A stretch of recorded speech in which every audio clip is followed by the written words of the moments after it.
로마서 2장 25절에서 29절까지 말씀입니다.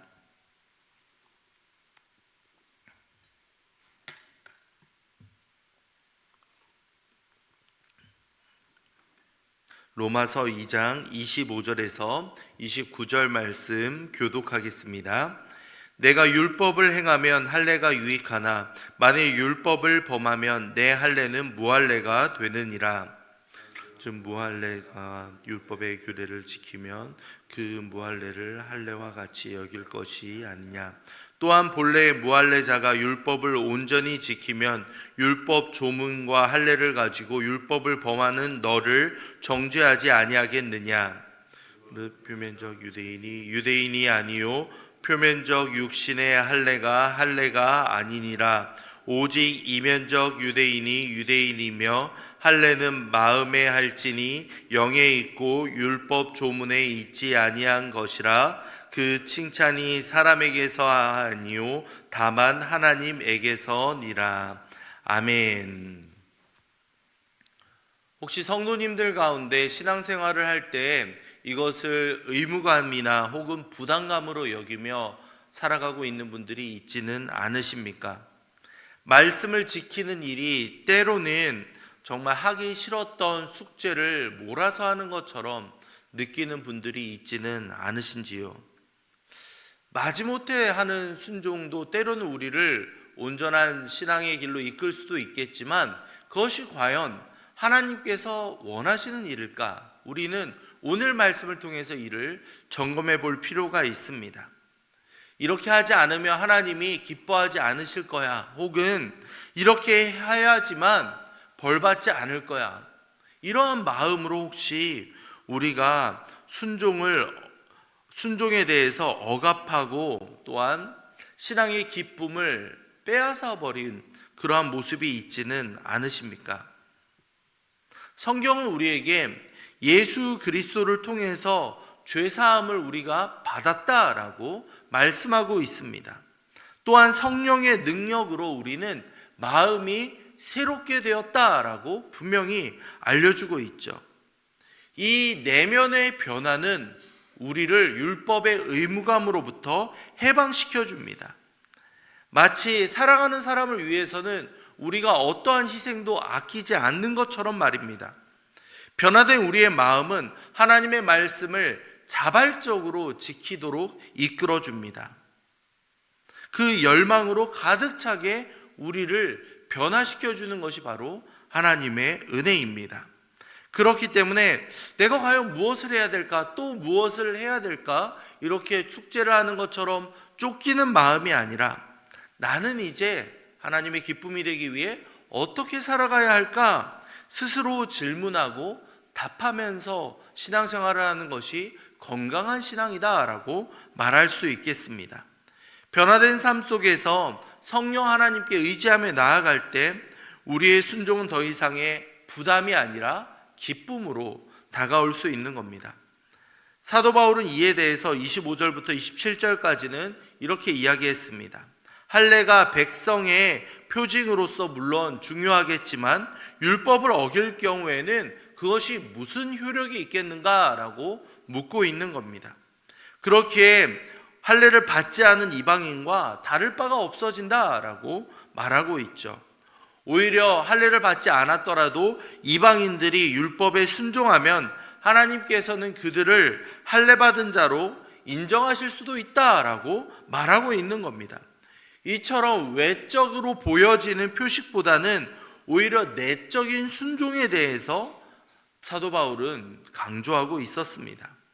마지막 28절과 29절을 보면 바울은 당시 유대인들이 자랑하고 있던 그 민족적인 정체성에 대해서 질문합니다.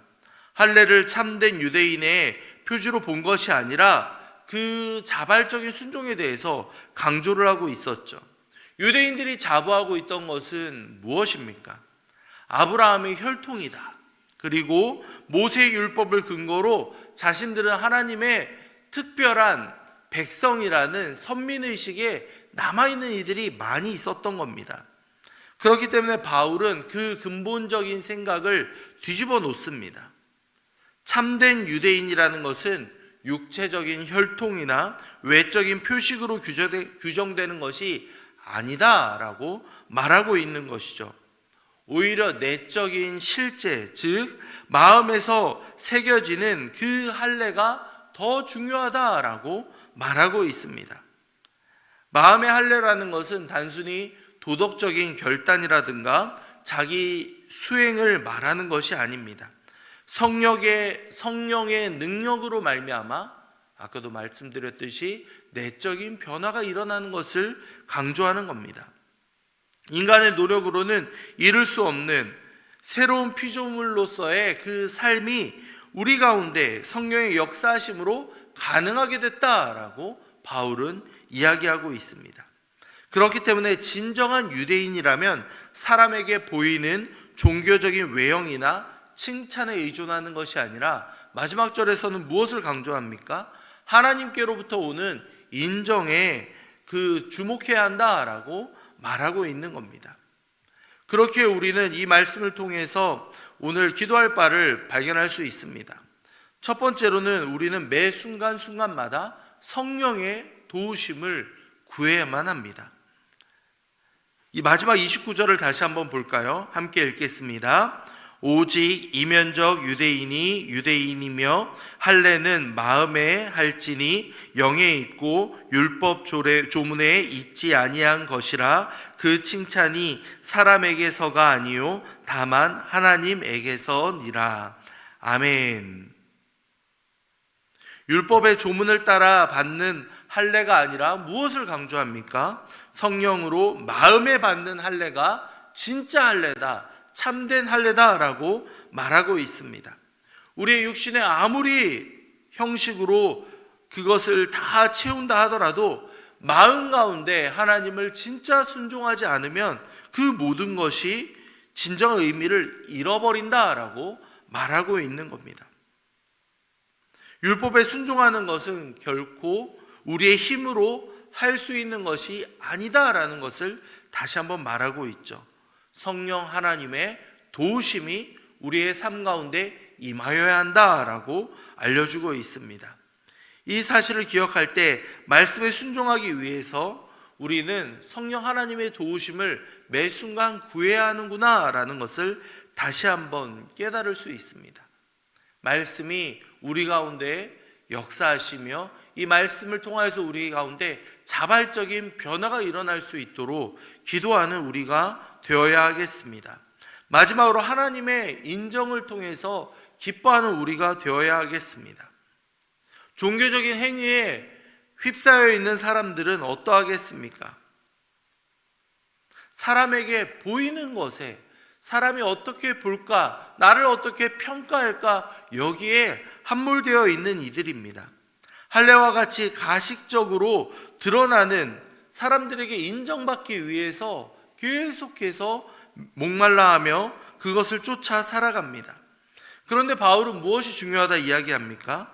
마음의 할례를 받은 사람은 칭찬이 사람에게서가 아니라 하나님에게서 온다라는 것을 분명히 이야기하고 있습니다. 외식함으로 인하여서 사람에게 칭찬과 인정을 받기 시작하면 그것은 진정한 기쁨을 우리가 누릴 수 없다라고 분명히 말하고 있습니다.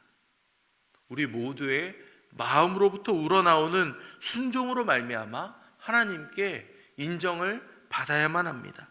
이를 통해서 우리는 진실된 그리고 진정한 기쁨을 경험할 수 있게 되는 겁니다. 우리는 과연 무엇을 중요하게 생각하고 있습니까? 말씀을 생각하며 성령 하나님 우리 삶 가운데 도와주시고 우리를 마음에서부터 진정한 변화를 일으켜 주시옵소서 함께 기도하시기 바랍니다.